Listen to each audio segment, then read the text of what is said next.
All right, here's another little headline reading coming from Globe Street, and basically looking at what the net lease outlook is going to look like for 2024.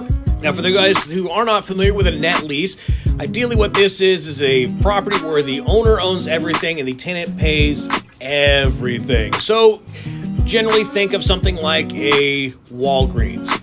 A developer owns the ground, or an owner will own the ground. Walgreens will come in and choose to pay everything because they're paying everything. So it's great for the tenant because they get complete control. There's no other tenants to worry about. They have complete control over what goes on.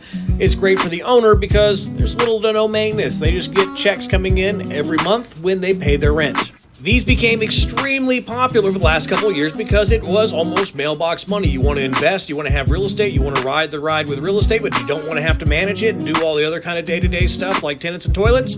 This is not a bad way to go. So one of the things they point out is that cap rates are higher than they historically have been, and they really don't expect those pricing to really change. We really expect to see that really remain steady.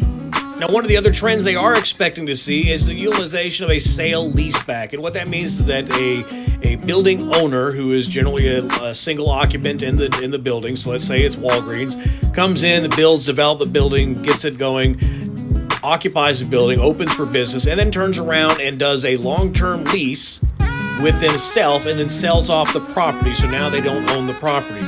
Now, some of you are like, why in the world would I want to lease back? Well, here's what happens is now they get to get all that capital they use to develop the property, pull it out to go build other properties or go get other things. So it's a way for them to get more equity. With the lending markets and the interest rates being the way that they are, this is actually something that they're expecting to see more sale leasebacks come on the market because it's a great way to get capital out, especially if you need capital. So people have been sitting on real estate for a long time.